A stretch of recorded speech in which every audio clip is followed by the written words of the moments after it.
Hello everyone, this is Coach Connie Osorio, and for this video, we will use our Neuracash to pay for your Kaiser investment. Again, when you find this video useful, please do not forget to hit that like button, share this video to our IMG community, and also don't forget to subscribe on our channel so you'll be able to be updated for the next updates about other videos. Okay, so start natin how to use your Neuracash to pay for your Kaiser investment. Okay, again, just like our previous videos, pinaliwanag natin what is Neuracash. Again, this is our um, latest benefit. Okay, the e-wallet facility exclusive for IMG members. And for this particular video, we will be using our Neuracash to pay bills through the kiosk instantly. So we will see how instant or how this magic carpet of IMG is working, including this Neuracash for our convenience, I mean. So again, you can use your Neuracash to pay your Kaiser. Yun ang gagawin natin for this video. You can also use that to pay for your most 18 top up on Soldivo funds that's coming soon and other IMG transactions. And don't forget to look for the previous blogs that we have about Neuracash. We also have this how to set up your Neuracash if you're new in using our Neuracash, and that is also used for transferring funds to your bank. Just a friendly reminder po, the transfer of funds has a cut-off every Thursday, 12 noon. For your funds to be transferred every Friday. So, ayan po yung cut-off natin. No matter when you perform the fund transfer, for example, Saturday, Friday po mangyayari yung transfer. And in fact, you will receive a notification email for every successful transfer. Okay? So, there are two ways to access the Neuracash. Okay? So, wala po ito sa ibang mga previous videos. Again, dalawang beses or dalawang klase or types para makapunta tayo sa Neuracash. First is to log into your IMG portal, or number two, you can go directly to neuracash.com.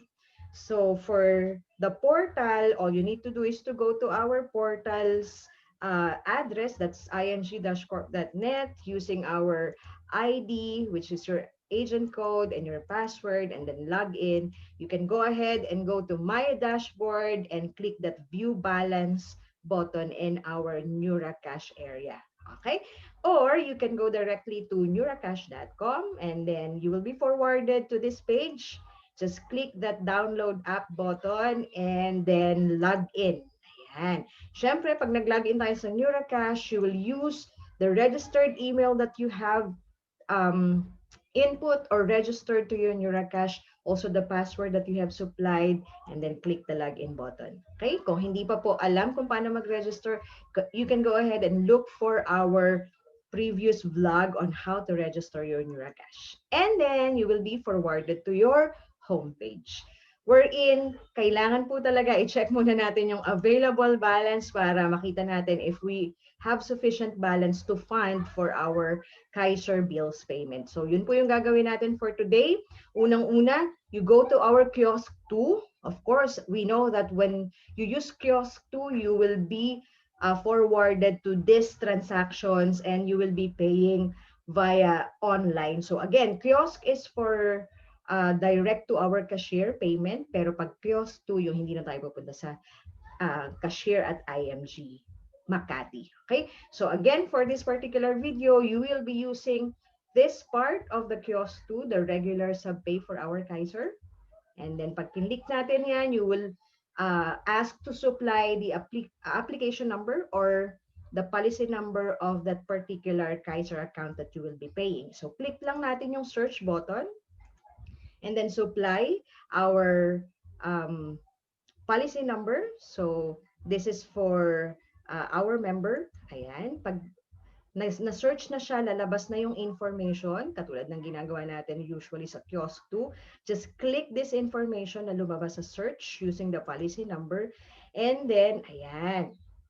Click nyo uli yung search button. In our case, hindi pa kasi masyadong lumalabas yung mga information unless you click the search button once more. Okay? So makikita natin yung installment number and the premium to be paid. Right? Ayan, and other informations. Okay? So, pag nakita natin that the information is correct, just go ahead and click the next button. And then you will supply your first name, your last name, and of course, the email address of that particular account. Okay, so ayan yung total na babayaran natin. And of course, we will be using this option. Ayan, the Neura Cash bills payment option. When you click that, katulad ng mga regularly nakikita natin sa kiosk to in any other payment option, makikita natin yung amount. And always like that, you need to supply this necessary information. Yan po yung mga required fields na dapat ilagay natin. And also don't forget to tick or click that Neuracash bills payment option box. Okay? And then after that, pag okay na tayo, click the next step. Napakabilis lang, ano po. Then read carefully this part. Kailangan po, bago nyo i-next button or i-submit yung ating or submit button, dapat i-check nyo muna itong mga boxes na to. You have to read that you understand I should only use this e-payment reference number 1. So it's okay na makita natin yung reference number kasi na done na siya, okay na yung ating transaction. And nakalagay din siya sa pangalawang checkbox. I understand that I should check and should make sure that all the information I will supply in my Neuracash bills payment form are correct at all times. So avoid creating mistakes. That's why you really need to read carefully. And lastly, I further understand that in the event that I made a mistake in encoding any of the information in my Neuracash bills payment form, it will cause a delay in processing my transactions. And it will require me to pay a reprocessing fee. So that's why, no po. Wag tayong magkakamali. And then go ahead and click the submit button. Okay? Ayan, makikita natin, very clear yung mga instructions. May mga steps dito on how to really pay using our Neuracash. These are the information that you need para po maayos natin or makapag process tayo using our Neuracash. And pinakita rin dito kung ano yung link going to our neuracash.com. Ang pinaka-importante po para sa akin is yung subscriber number. Wag pong magkakamali dyan and the rest of the information. And ang kailangan lang naman talaga natin is that subscriber number, the subscriber name, and the amount. Okay, let's go ahead and read all the information down below. This is very important. That's why it's called important reminders. Ano po? So dapat po kung this is your, especially pag first time yung ginawa ito, you read them all carefully. Ang sinasabi lang talaga dito, do not commit any mistake. Okay? So ayan, hindi na rin po kailangang i-upload. Ayan, nakalagay po dito, please do not upload unless you are requested by IMG office. So lahat po ng bills payment, including Neuracash bills payment, no need to upload the proof of payment. Okay, so ayan, ang sunod natin gagawin is to log back into your Neuracash and then go ahead and go to bills payment. Okay? Then click the red plus button. Magiging minus button po yan pag kinlik nyo yung red plus. Okay? And then the first thing to do is to supply the biller name. When you click the biller name, ayan, makakakita tayo ng option. Sa ngayon po, you need to select International Marketing Group. Yan po yung kailangan nating piliin. Okay? One of our biller name ng sa ngayon po ayun muna. Okay? Dahil dyan po talaga natin ibabayad yung ating Kaiser. So, you need to supply the necessary information correctly. In my case po, talagang kinaka-copy-paste ko siya. Okay?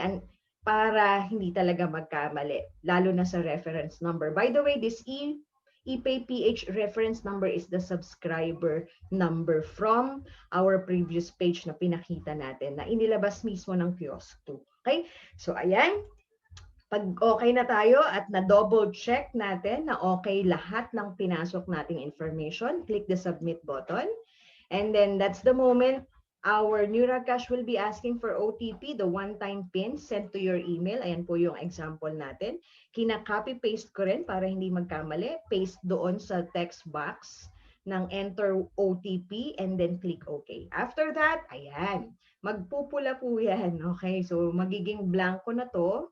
And then you will see that in our transaction dito sa ilalim. Transaction under bills payment. Naka-reflect na kagad siya all at once. Okay? With other information. Then after that, pag nakita na natin na nag-reflect na siya, you can also double check it because it is also reflected from the transactions menu. Ayan. At ito po yun. Okay? And then also, kapag pumunta kayo sa bills payment, nasa bills payment din po siya na transaction. So there are a lot of ways to check kung saan or makita yung ating Kaiser sub-pay bills payment. Okay? So after that, you can go to your homepage again and check your balance. Okay? Makikita nyo po right away, deducted na yung inyong ginawang bills payment.